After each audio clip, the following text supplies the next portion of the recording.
All right. Hey, everybody. We are recording and you are in the right spot. The webinar topic today, building customer loyalty in 5 simple steps. So Margaret and I are going to dive into these 5 steps. But first off, I just want to introduce myself in case you're one, unfamiliar with Main Street Hub, or maybe this is your first webinar and you don't know who I am. So I'm Emma and I head up our local outreach over here at Main Street Hub. So I spend my days creating educational presentations like the one you're joining in on today.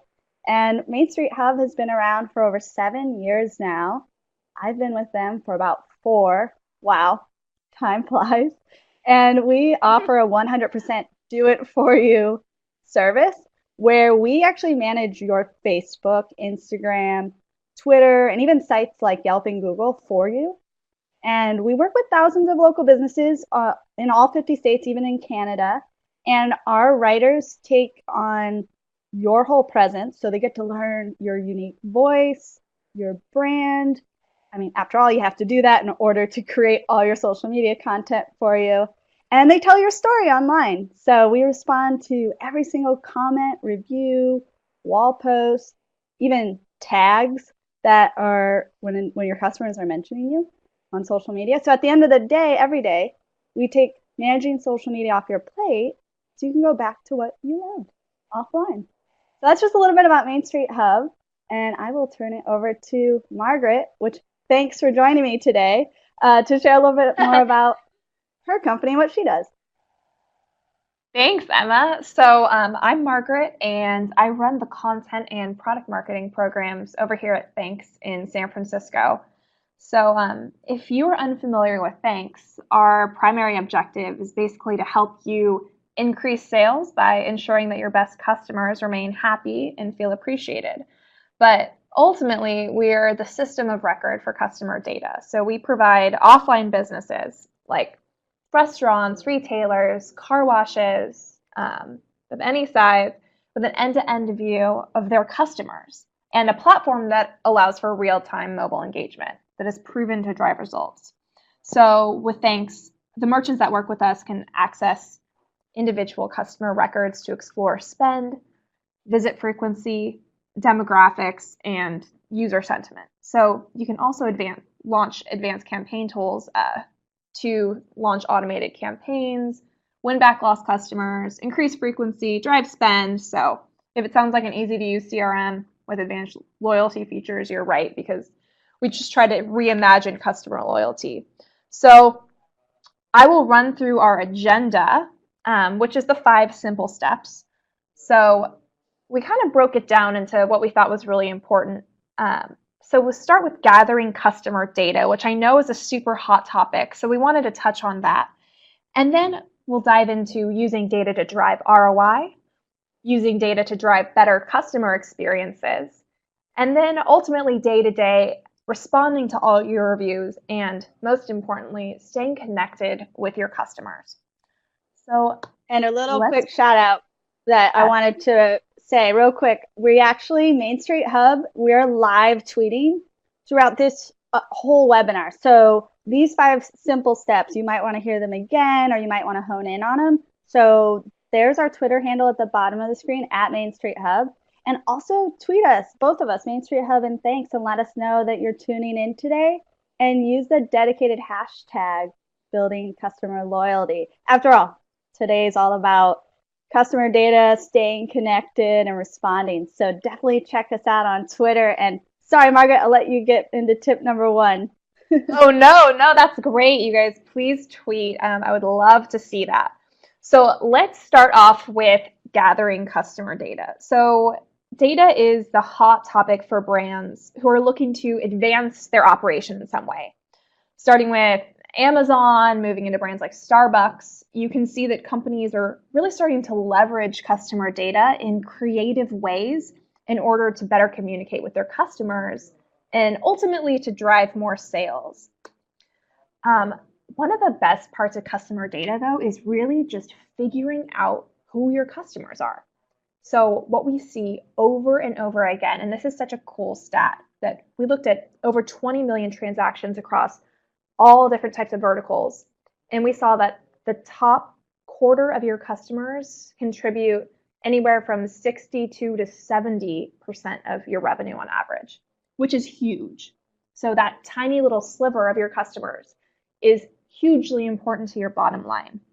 So when I'm thinking about customer data, I'm really thinking, who are these people? Who are these really profitable customers? How can I identify them? And how can I treat them in a way that makes them more likely to come back? So beyond that, though, you have the other 75% of your customers. How do you treat them? They're all really different. We like to say your customers are anonymous, but they don't have to be. So from the person who comes, once a month and picks up a catering order to your person that comes in every day and is really consistent, those people all need to be messaged differently. So beyond your VIPs, it's important to understand how to tailor these messages to your different types of customers. So like I said, behavioral data comes in handy here. And this is a big thing for customer loyalty because at the end of the day, your customers are going to come back when they're getting the right messaging at the right time from you. So like I said, besides just being a good practice, not sending deals to someone who, comes in every day and was going to spend money anyway, the ultimate goal here is to retain your customers. So let's talk about customer retention because ultimately that's what loyalty is, right? It's just making sure that your customers who love you keep coming back. They're, the bulk of your business. And one of my favorite loyalty stats, I have a lot of favorite loyalty stats. I'm kind of a customer loyalty geek, but it's from Bain & Company, and it's that a 5% increase in customer retention produces a 100% increase in annual profit, which sounds outrageous, but think about it this way. If you're walking down the street and someone says, hey, I'll give you $5 to try a restaurant that you've never tried before, that's off the beaten path, you're probably like, maybe, like $5, is that really enough to nudge your behavior? But if someone comes up to you on the street and says, here's $5 to go to your favorite restaurant, you're like, all right, done. And you can see that the amount of money that you have to spend to drive an incremental visit from an existing customer is much less than to get a new customer into your door for the first time. So that's why customer retention is so powerful. So ultimately, customer data should be used to help you delight and ultimately retain your customers. And there are a few different ways to do that. So loyalty programs try to do these things, and we're going to talk about that in a little bit more depth. But really, your data helps you personally identify your best customers, to drive ROI through that data and insight, because we're all trying to run operations day to day. It's all about the money. And then to create one-to-one dialogue via personal feedback. So I like to call this closing the customer data loop, or even creating a 360-degree customer data profile. So it's not just about knowing how frequently they're coming in, but it's also about being able to reach out with that tailored data. So let's talk about the sexiest thing, which is ROI, or actually making money with your customer data. And we're talking about trying to break it down into easy steps. So I'll talk about some things that you can do immediately with your data. So here are kind of the three main columns into which customer data can fall and to how you can use it. So first of all, like we said, identifying individual customers, knowing exactly when someone comes in, knowing what their history is, how much they have spent, what other marketing campaigns they've seen in the past. And then ultimately segment and target your marketing to those people. So your user base, understanding how some people contribute more, sending them different messages. And then, like I said, take action and measure results. So full circle, sending out those marketing campaigns based on your customer data, automating it, making it happen. So this is something that I came across on Instagram. Do you guys follow your favorite restaurants on Instagram? Because I do. It's very distracting sometimes. But a restaurant that I actually frequent in my neighborhood was doing this kind of campaign to try to find their top customer. They knew the name of this person, they knew how much they had spent, they knew how many times they had visited, um, but they had no way of reaching out. So I felt that this was such a quintessential example of a loyalty program that doesn't quite go all the way. So you have the customer data, but really it's not actionable. And so we'll talk about this a little bit more, but connecting all of these pieces together and making sure that you can tie your customer data to an individual and then reach out to that individual becomes hugely important. I'm not sure if they ever found Sun H. That's something that I was wondering. I was looking back. Did we ever find this person? So if you're Sun H, if you're here on this webinar, How go to bizarre your would that be? Don H is here. He's attending live. Are you here? So here's kind of how it all comes together, which is with a complete data profile of your customer, you know exactly who they are and you can reach out to them. So this is a kind of anonymized version of what one of our merchants sees, which is this is who your number one guest is. This is how much they spend. This is how much they're visiting per month. This is their average NPS. We'll talk about Net Promoter Score next. And then if you can identify your top customers, you can actually reach out to them directly to express appreciation because, like we said, they're so valuable. Your top customers are driving disproportionately large amounts of revenue. So some of our merchants actually like to send wrapped gifts. They send personalized merchandise. They handwrite cards. Call me old school, but I love when I get a really, really personal gift from a place that I frequent. So let's move on to using data to drive better experiences. And this is something that a lot of people could do today with feedback. And I think it's hugely important because at the end of the day, it really is about the customer and it's about their experience. So at Thanks, our merchants use Net Promoter Score, which kind of sits at the intersection of data and customer experience. We use it at Thanks to help our merchants quantify customer satisfaction, and then we pair it with feedback so they can respond directly to their customers. Connecting directly with your customers obviously is an integral part of building true loyalty, which is why NPS and feedback is used by all of our Thanks merchants. So if you've ever been asked the question, how likely are you to recommend this restaurant or retailer or car wash to your friends or family? That's Net Promoter Score. And it was identified by Bain & Company as the ultimate question for measuring customer satisfaction.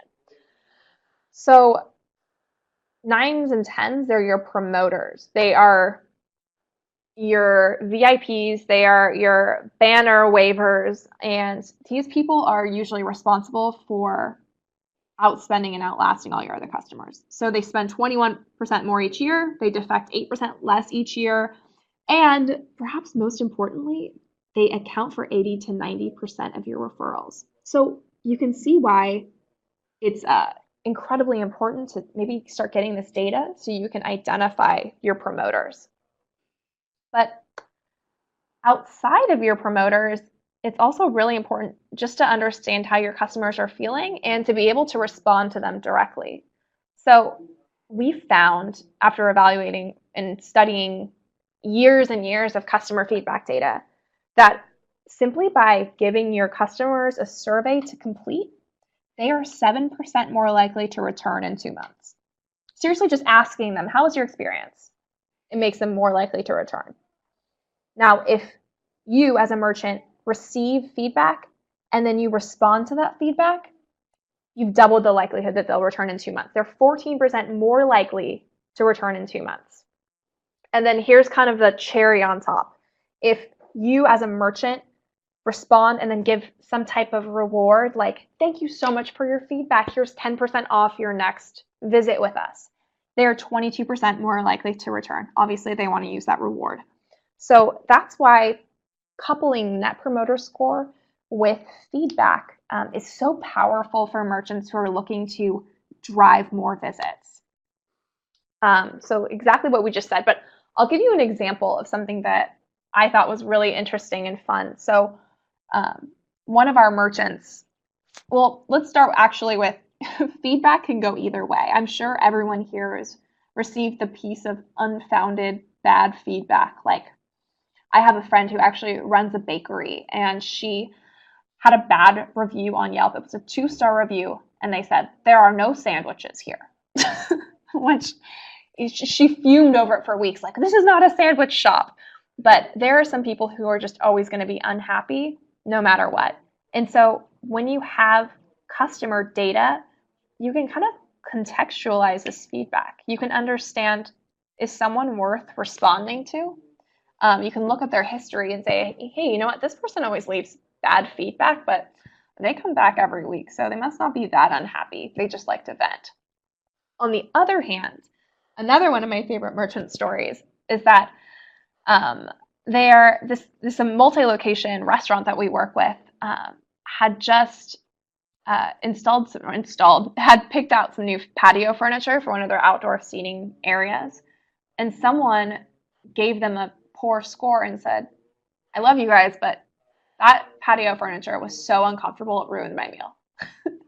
And so they obviously were alerted to this. They saw the bad score. They look up this customer's history because it's all connected through their Thanks profile. And they saw that this person had spent nearly $6,000 with them that year and was a really, really good customer, obviously. And so they took the feedback really seriously. It's not just a complainer. This is like a very valuable customer.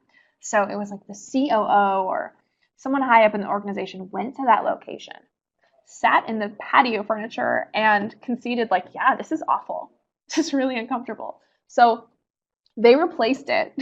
And that's the power of feedback, especially when it's contextualized within the customer's history, is that you can drive real operational changes, and you can validate the feedback you're getting by looking at a customer's history.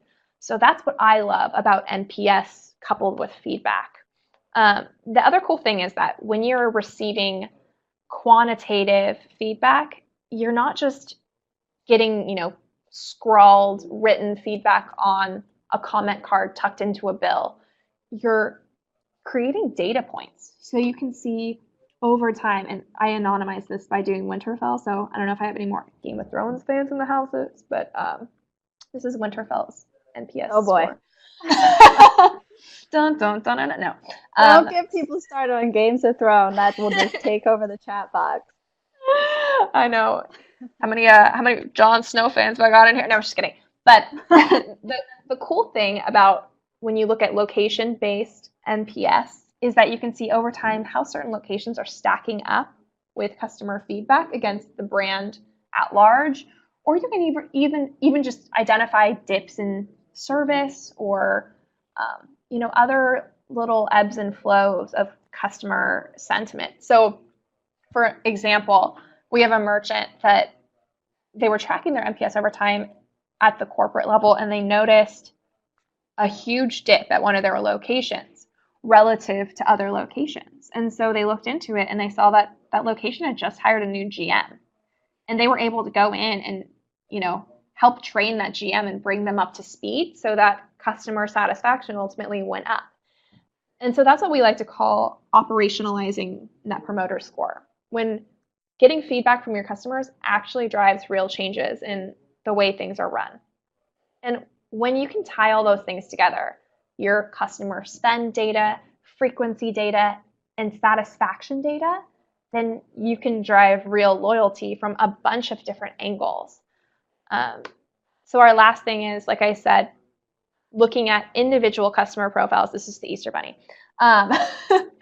Looking at individual customer profiles and putting into context all the scores they've given over time. And so you can really see not only how much they've spent, but really how sentiment has ebbed and flowed. I think that this is one of the best parts of a true all-encompassing loyalty program, is that not only do you have the data on how often your customers are coming in, but you also know how they're feeling. Because communicating one on one with your customers is going to be one of the best ways that you can build brand loyalty over time in a way that feels really authentic. Because at the end of the day, your customers are people. They want to be spoken to like people. And so connecting with them one on one and tying your data to the conversations you're having with your customers can be incredibly powerful. So, Emma, I'll let you pick it up here and we'll segue right into responding to reviews. Yeah, tip number 4. And thank you, Margaret, for kicking us off with the first 3 tips. I love your content, and everything around customer data is really fascinating. And I love how at the end of the day, it just helps you as a local business to be more personalized. And that's really going to help with customer Absolutely. retention. Yeah, like I know I have this sports bar that I love to go to here in Los Angeles. And I know Margaret's going to cringe, but to go see Dodger games, she's a Giants fan. So I go there to see my We make to it see work my for Dodgers webinars play. now.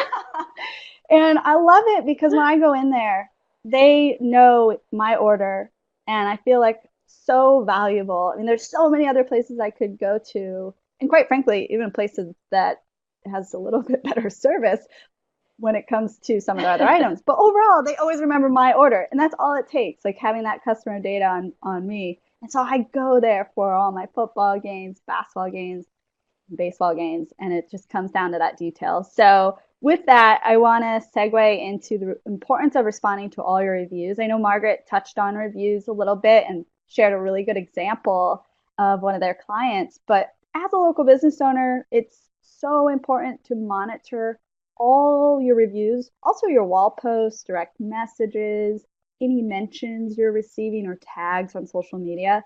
And many of these, online reach outs from your current and potential customers will actually be requests for business info.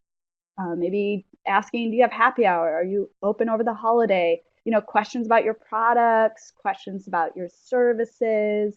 And so it's really key that you're paying attention to those and then responding to all of them, because this is definitely going to help you to seem more accessible, obviously, right? But also appreciative and responsive. So I like to break this into 3 takeaway tips when it comes to responding to reviews.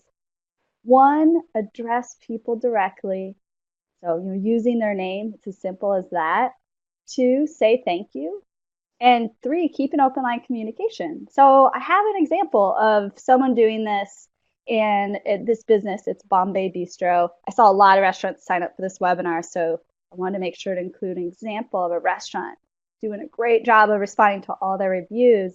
Well, this customer, James, went onto Yelp and left a great review, 5 stars, and really got descriptive, even down to, information about his girlfriend. So I love this review. And what I love about the response that the owner did, and I'm going to zoom in on the response here because this is the big takeaway tip for everybody.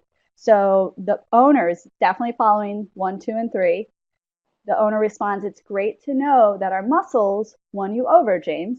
So it's super tailored, right? James talked about the muscles in the review, and the business owner not only thanks James, but addresses James directly.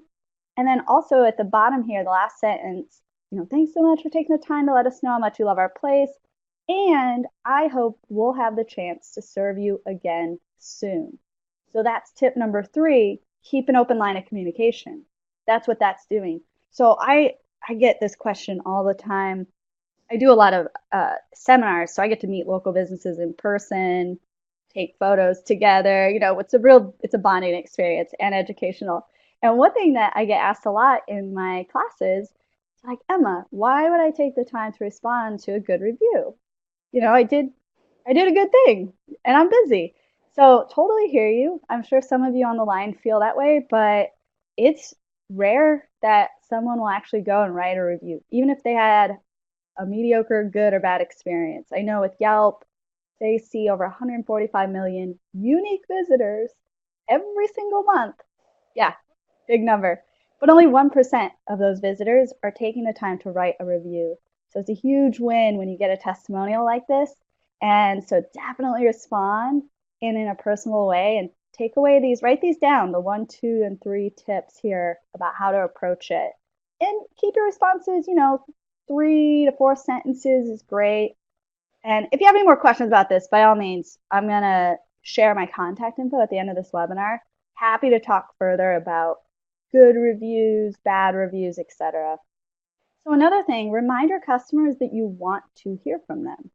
This is a great example. This business, House of Billiards, they chose Facebook as a way to promote people to, you know, help them get more reviews without soliciting. Notice they wrote, have an experience to share, send it our way. And I love this little play off the Beatles song, We Get By with a Little Yelp from Our Friends, which I sang yesterday to Margaret, but I'm nervous. I can't sing it today. Maybe next webinar. She did a But beautiful job for the record. oh, thanks, Margaret. I practiced a lot. So, using a witty caption like this or a photo to encourage your customers is definitely kosher, and it's really a great way to encourage your customers to let them know, how are you doing? And I know some business owners, they look at me with fear in their eyes because they're like, but what if I get a bad review? I mean, honestly, it could be really helpful information, just like the example Margaret shared with the uncomfortable patio furniture. I mean, it's definitely better to know than not to know, right? So, this could be a really great opportunity for you to, again, get feedback that can help you to just improve the customer experience. So, I just love this. This is just one example. I have actually a Twitter example too. I added some fun animation in here. Whoop, here comes the tweet. So Cold Stone Creamery, they wrote, if you've got time for a quick comment below or to describe your whole experience with us, we'd love to read it. So this is another great example of showing your customers, hey, we want to hear from you. Also letting them know where. So Yelp, Facebook, and Google, definitely some of the most powerful platforms when it comes to reviews. And I also want to give a shout out to my teammate, Caroline. She just posted in the chat box. You won't want to miss this. So this is a really great blog post that actually goes in depth about online reputation, how to respond to reviews. So just in case you have more questions or you just want to learn more, you're real proactive, go getter, check out the blog post. It's super helpful.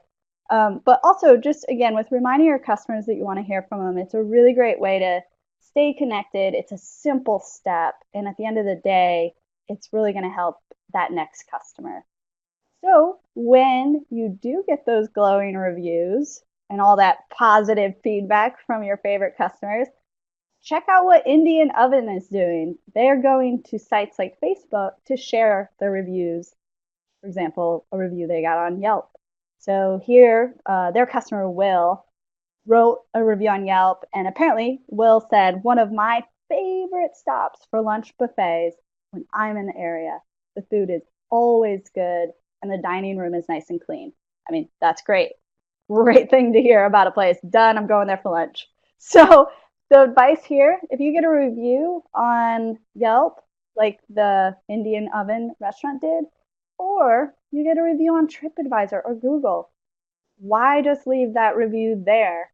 Why not spread word of mouth with it? So definitely, I encourage you guys to cross promote like this. And actually, for those of you tuning in, let me know in the chat box if you're doing this already. I want to give you a internet high five because that's amazing. This is a tip that I give at a lot of seminars all over the country. And I would say about 1% of people do this. So this is a huge competitive edge for you guys to cross promote your reviews onto other social media platforms. You can reach a whole different audience that you might not have otherwise reached with the best thing, word of mouth. You know, what Will is saying is not an ad, it's word of mouth. So definitely check this out, and you can do the same with your Instagram. And I love this one because they are using a Facebook review they received and posting it to Instagram. So you might be thinking, oh man, I have to be creating content on multiple sites. I am a local business with a million things to do. How do I keep up with all this content? Well, that would be pretty helpful if you go to, say, your Instagram and use content you're getting on Facebook from your customers, right? Just go ahead and use a review. And that's going to help you to keep up with the demand of how often you should be posting.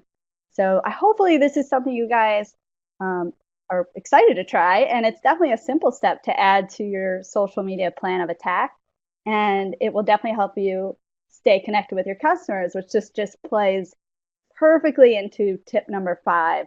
So tip number 5, stay connected. And with that, I just want to point out a few things. By first of all, keeping your business's social media pages full of exciting content, you will be able to get new customers in the door and build customer loyalty. So stay connected with customers by posting frequently.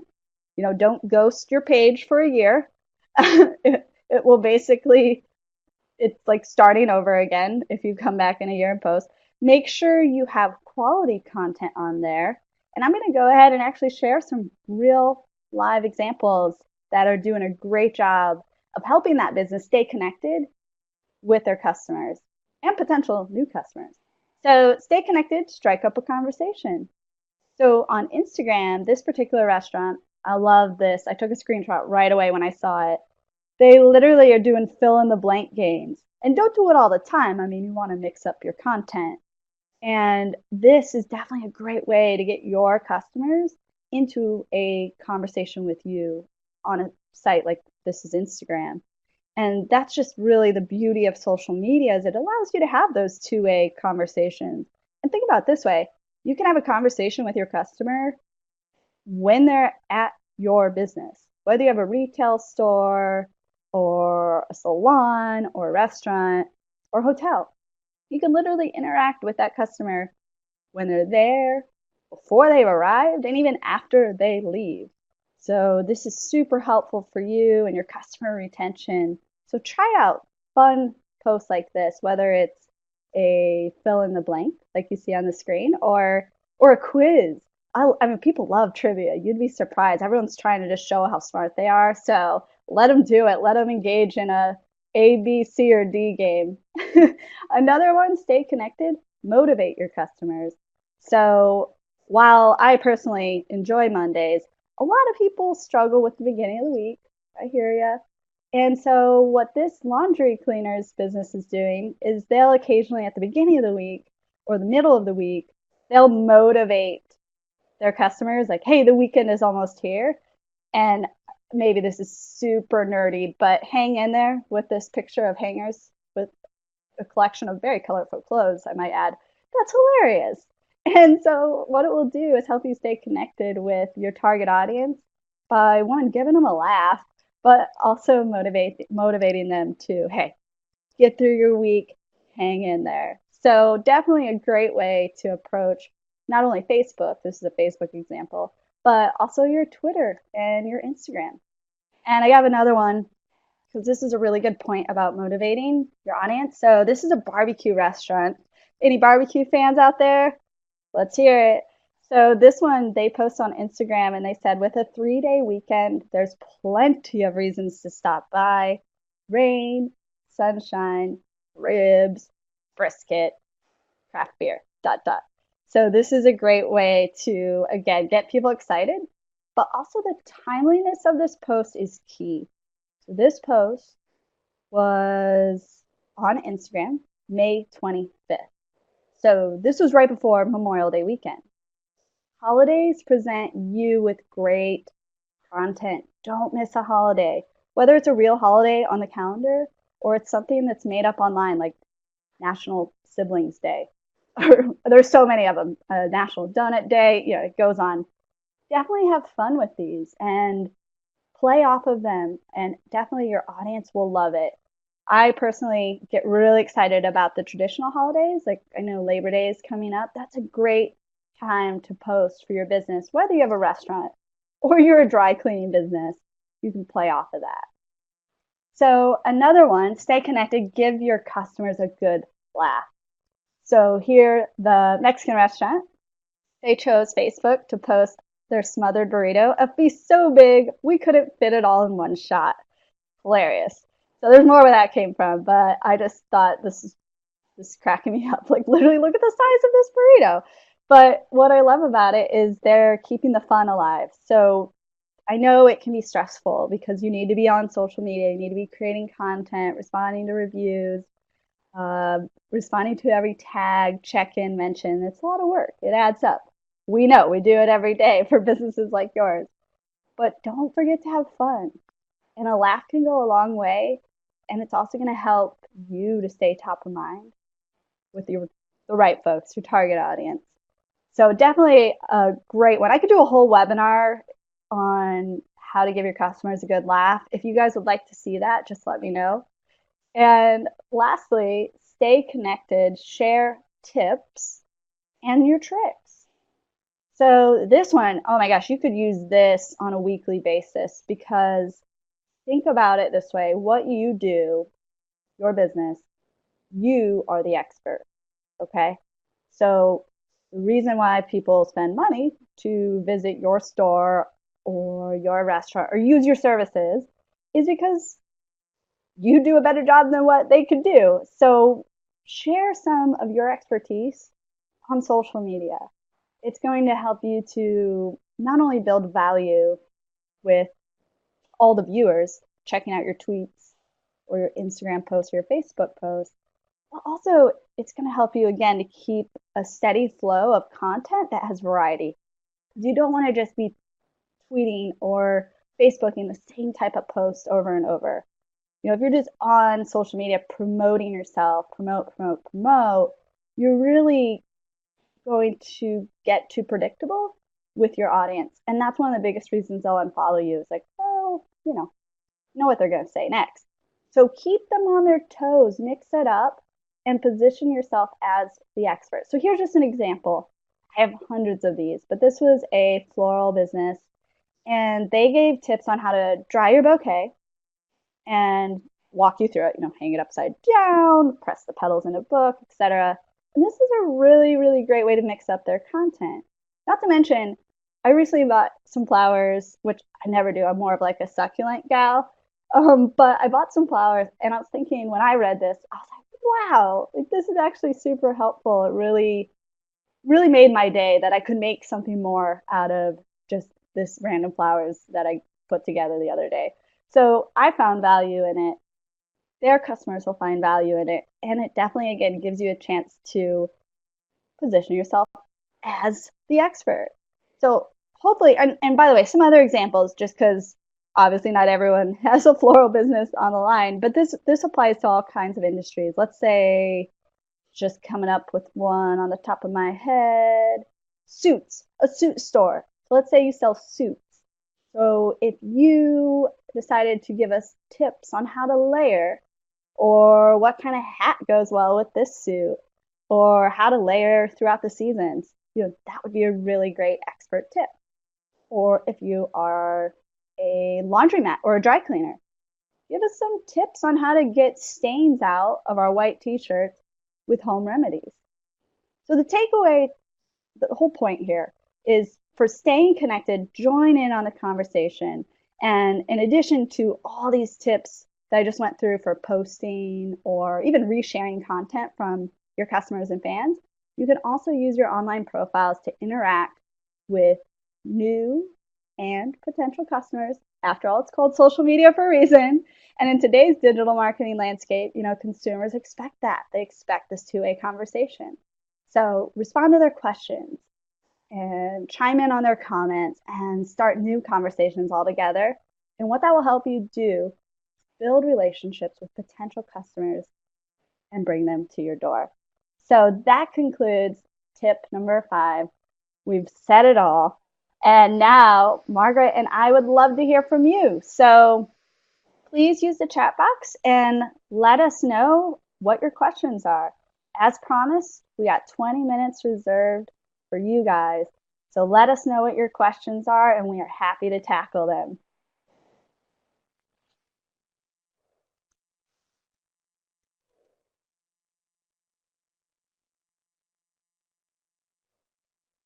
And while you guys are thinking, I have a question for you, Margaret. Oh, yeah. Are you ready? I'm ready. I'm ready for you. Okay. So at Thanks, I mean, obviously your expertise with loyalty programs is amazing.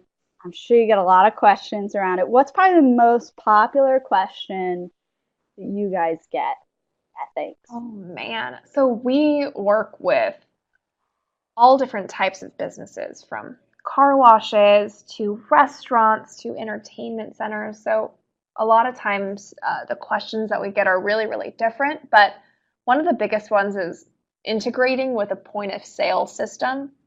Um, so how does that work? Because that's where people kind of typically have their customer data. And so Mhm. people are like, okay, it's great that you give us customer data, but how do we get it?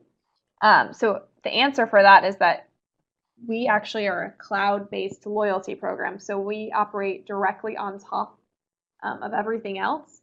And there's no hardware required, no IT integration. We set up everything for you.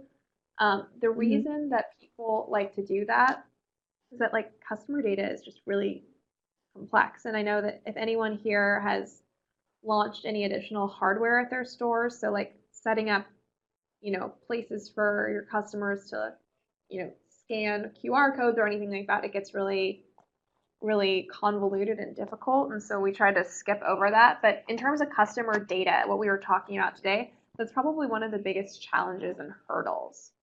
Um, so not to get too thanksy, but that's something that we do exceptionally well. But there are other ways to do it too. But this is just our favorite way. And No, that's I'm seeing the question, how much does thanks cost? It varies by it's per location per month, and it really varies by the level of functionality you want. If you want to shoot me a direct email, we can spec it out for you. Um, it's per store, so everyone's a little bit different. We have all kinds of different functionality. You can even sell stuff directly within your Thanks app. We call it exclusive deals, and so it's another kind of loyalty building mechanism where you can actually just sell stuff to your best customers. It's like the anti-Groupon, we call it. oh So, boy. oh boy. Uh, yeah. Great. So awesome questions, you guys. Keep them coming. Oh, I love that. Great. Thanks. Thanks. With an X. You're already That's on it.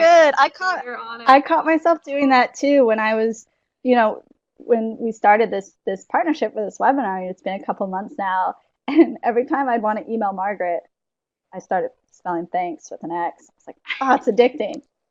Whenever I write emails Oh, this is outside of work, I still do yes. thanks with an X, and I'm like, I need to stop. But Hey, yeah, that's thank you're you for the promoting. It's question. good. Yeah. Yeah. So Thank you. I bet we both Stacy, have an angle what's on this up? one. Okay, cool. Do you want to go first? Sure. So implementing responses to customer reviews. So a few angles. So there's obviously the social media side, and then if you have customer feedback baked into your loyalty program, you can always try to catch people's reviews before they hit the web, or if they're a good review, you can encourage them to go ahead and post it on Yelp, Google reviews, whatever. Um, a, a lot of times, so we have a lot of our customers that, like I said, they operationalize NPS. And a really good way to fight resistance in initiating that in your workplace is to show that there's revenue driven from it. So when you can connect feedback responses to increased visits, increased check size, then you can make a good business case. And it's really hard, for people to say, no, we don't want to make more money. So like I said, we've proven through our data that just responding to customer feedback can increase a customer's likelihood to return by 14%. So that's really cool. And Stacy, I can send you a specific video on that after the webinar. We have some of our customers who actually do that across all of their locations, and they've been really successful. So great question. And I know that, Emma, you probably have another beat on it from a social media perspective. Yeah, so we manage Yelp and Google for thousands of businesses. So we're responding to their customers for them. It looks like John of John's Bakery is doing it, but we're doing it. We've actually written millions of responses. So lots of data. And definitely want to echo Margaret that responding versus not responding is the way to go. And so when responding to customer reviews, definitely helpful to keep it 3 to 5 sentences and go back to the slide where I talked about it using that 1, 2, 3 steps. So keep it personable, say thank you, even if they gave you negative feedback, like thanks for the feedback. It's good to know what you're doing well and what you're doing not so well. And then offer some sort of like, I guess not, I wouldn't offer careful with solutions, but I would offer to, reach out a little deeper, like, okay, what day did you come in? And I would say defend yourself, but without being defensive as well. And that's art for sure. But saying something on the lines like, this is definitely outside of our norm. We take customer service very seriously, and we're always using the freshest ingredients possible. Or if you're a restaurant and they were complaining about that, so just again being super personable, and the goal is to help neutralize the review. And the last thing I have there, while that customer who left a review might say something, negative or even mediocre review, having a public response underneath that review is really beneficial because not only will the person who wrote you that review see it, but the 99% will see it. Because remember, most people are going to review platforms to read reviews, not write them. So you reach a larger audience with a public response to a customer review. So hopefully, Stacy, that helps with implementing responses. But happy to elaborate on that. That's why we have our email addresses here to continue that conversation. Bye, Clara. Right. Thanks for joining. Bye, Clara. Oh, there's a good All question right. from Carrie. How often should a business post on social media, Facebook in particular? I'm probably not posting enough for the fear of running off contacts by flooding their timeline. So, and Margaret, feel free to chime in here, but definitely Carrie, like you're being super thoughtful. That's great. There's definitely some businesses out there that post too much. And it's one of the biggest reasons people unfollow you, right? So what we found is anywhere from 2 to 5 times a week has been the average that works really well. So I mean, even if you do 3 times a week, I think that's the best happy medium. And remember, while frequency is important, also think about what time of day you're posting and also the type of post you're doing.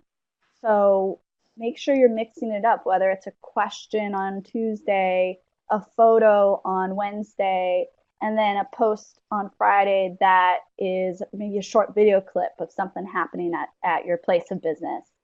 So happy to elaborate on that too as well. We offer free social media consultations where we take a look at your Facebook, Instagram, Twitter, you name it. We can actually break down in a more tailored way how your posts are doing and give you some suggestions. So just email me that, and that's for anyone. Just email me if you're interested in that. It's a free social media assessment, essentially. Margaret, So, did you want to add anything to that one about posting on social media and of the course, Emma frequency or is anything? decidedly the social media expert between the two of us, but I will add that with any type of interaction with your customers, it's important to think about what they're actually getting out of it. So Emma mentioned this earlier, but if your social media presence is consumed by just you posting about your business and promoting your business, customers, they don't want to see that all the time. People don't want to be spoken at. They want to be spoken with. So having a conversation that's more two-way or providing something of value, so like a really pretty picture or something that is meaningful to people, that's going to resonate a lot more, and that's going to kind of catalyze your audience to participate with you more. So I think that if you believe that you're posting quality content, keep going. And speaking of quality content, I love Stacy's question. What are your thoughts on running contests via social media? So, for example, encouraging people to create their own content, relevance to your business, take a picture with a product. So Absolutely. These are great. Again, I wouldn't do them all the time. I'd mix it in with a variety of content, but this is a really great way to also get user generated content. So, in other words, content from your customers. So, you might do a contest with a dedicated hashtag. So, there was this, and I've seen this on the local level too, but just one that came to mind. I saw where Red Bull, they did that hashtag, like put a can on it. And so, everyone that took a picture with the Red Bull, and it could be kind of goofy or funny or super random. They just put the hashtag to that photo, put a can on it, and it was a great way. It got a lot of people jazzed, and it was a great way for Red Bull to collect content from the best people, their customers, right? So I strongly encourage this. Plus, it's super fun. We actually have a blog post about contest and those types of postings. So definitely feel free, Stacy, to email me directly, and I will definitely get my hands on that blog post. I know I've read it in the past, so it's a good one. Yeah, for sure. Margaret, did you have anything to add about contests, or have you done any contests yourself in your personal life? Um, no. I mean, I think you about covered it, but I love the idea of contests. I think that your customers are really really creative and they want to participate Mhm. with you. And even if they don't win and get that warm and fuzzy feeling, they still spent time connecting with you, and that means a lot. Oh, So yeah. even any kind of follow up where you can acknowledge those participants and even give them a little something just for participating, I think is a great opportunity to drive people to actually transact with you, because at the end of the day, that's what it's all about. It's not just about making more friends, unfortunately. Right. Absolutely. And it's another way to stay connected. I mean, that was one of our big tips today. And I feel like there's a lot of overlap with the other tips that Margaret was speaking to in the beginning. But, the overview here is collecting customer data is key, using that data as well once you have it. Also, continuously keeping those two-way conversations with your target audience, as well as using social media as a way to keep in touch with your customers through engaging posts. And I know that's a tricky one to get to, and while all five can be tricky, but hopefully we gave you simple steps to, get you off on the right foot in five different ways, and at the end, help boost business.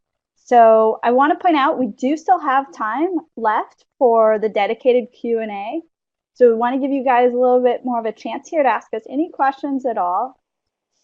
Um, Also, feel free to tweet us. I know some folks prefer to ask us questions that way. So I'll add our Twitter handles here in the chat box again for Main Street Hub, and thanks, Inc. Also, we have our email addresses here in case you want to, just rather have a private Q&A. I understand. Sometimes I'm shy. I understand.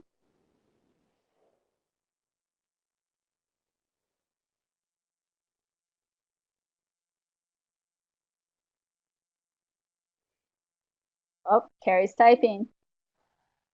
Mm-hmm. There's a question No brewing, pressure, folks. Carrie. No pressure, Carrie. What if it's like, hey, I got a jet? I know. Right.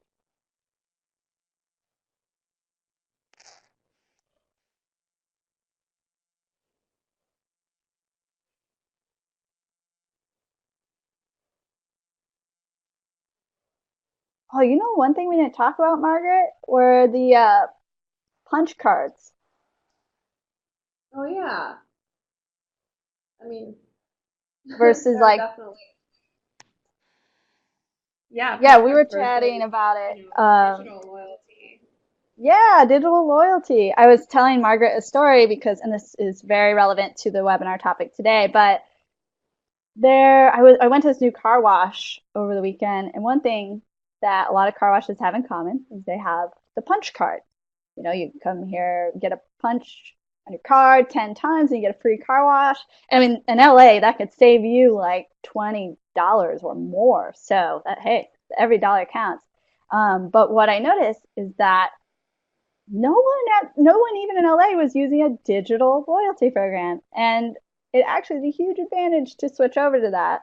Because one, your customers don't have to carry around a punch card because then you know what happens. Your customers end up with three different ones because they forget it every time, and then they just get a new one, get a new punch card, and then you go in there and you have your three or four punch cards. You're like, hey, can I combine these? And now the car washes are like, well, we can only do two at a time, and it becomes this very unorganized issue. And the Oh whole yeah. point of the loyalty program is to get your customers to keep coming back, as Margaret, you know best. So that was just a personal story I had from literally Sunday afternoon, and I thought about thanks and how turning loyalty into a cloud-based solution is crucial and very helpful for any business. Oh, totally. And one of the things that as a consumer I appreciate about Thanks is that I'm not carrying around any punch cards. Um, I don't need to bust out my phone and scan a QR code or enter a phone number in whenever I transact. So, as someone that works for Thanks, I'm like on a mission to get all of my favorite places in the area on Thanks because I am such a loyalist to my favorite brands that, I want to participate in their loyalty programs, but I don't want to carry around another card. But Absolutely. other cool thing though is we were talking about customer data, and it's so interesting to me that you can have someone run through several punch cards. They can be such a frequent customer, but you will have no idea who they are if it's not connected to your system in any way. So someone's on their third punch card, but like, do you know their name? Do you know when they're coming in? Like, do you have any information on them? So it's not just about customer experience, although that is always important and it should always kind of drive the decision making, but it's really about like what are you getting on the back end? So Absolutely. Um, Also, oh, Margaret, Carrie. yeah, I knew Carrie had something brewing. I knew it. Yeah. Margaret, do Oh you have yeah. anything you want to That's a say good to this first? to the Carrie one. Yeah, to the Bill Nye Oh comment. yeah. Carrie, we talked about, or I'm not sure if we talked about it, but we touched on that there are like 2% of customers that are just going to always be unhappy no matter what. Um, and so that's one of the things that I like about having customer data is that you could go find that person, see if they're actually a customer, because like you said, he was probably just looking to start, a trolling thread on you. Um, I would just respond and be like, sorry that this isn't your style. Hopefully we can come up with something that you like in the future. I don't know, Emma, what do you think? So I would say definitely you want to echo what Margaret was saying. You still want to probably neutralize that. I definitely think you're being very thoughtful and sensitive to, hey, what's the validity of this review? You know, what's the validity of this guy responding? You know, he's making a little bit of a attacking joke, but I I definitely would say at the end of the day, use your judgment. Like go with your gut, right? Um, it's not directly towards your business. I feel it's just again like someone trying to just pull a fast one on Bill Nye, just complaining. But definitely go with your gut. And at the end of the day, the biggest thing when responding to reviews is what is your voice as a business? You know, what is your brand? Before you ever go online and start responding and posting content, you definitely want to just stay consistent and stay with something like that neutral and lighthearted. You know, so if you are going to respond, maybe invite him to try other products that he wants at a different time. And you know what that's going to show him, which maybe he's just a jokester, but it's going to show all the other viewers, again, the majority, just the people landing on your page, that, oh, wow, like one, you're listening, two, you're responding, and three, how thoughtful of you to come up with a solution or to invite him to try a different product. You know, other people are going to see that response too, and just keep that in mind. So that's kind of our take on reviews like that. And that's a really good question. I'm so glad that you asked that. Thank you. So with that, wow, time flies. We have reached our end of the webinar. Yeah, no problem, Carrie. I definitely appreciate you guys taking the time for all the questions. Margaret, did you have any other shout outs before we hop off? No, thank you so much for being here and participating, everyone. It's been really fun, and so we hope to bring you some more content again in the future. If you have any suggestions, things you'd like to hear, things that you think that we could help you out with, give us a shout. Our emails are here, and we'll try to keep bringing you content that's helpful in your day to day with running your business. Absolutely. And keep an eye out for the recordings. We'll get those to you ASAP.